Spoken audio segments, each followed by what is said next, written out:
Endi albatta bu yerda Bxandari asosiy nomzod tepish uchun to'pni. Jamoa yetakchisi bo'lib ham undan boshqa variantlar ko'rinmayapti deyarli.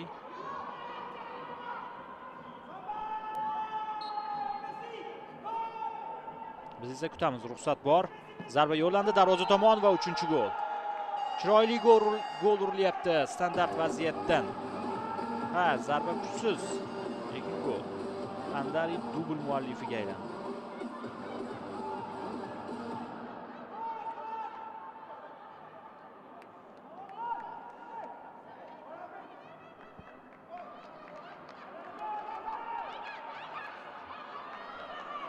Demak, gol emas ekan.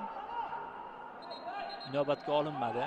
Bxandarining o'zi bir kayfiyati ham juda boshqacha ko'rindi. O'sha epizoddan, ya'ni u yirik planda namoyish etilgandan so'ng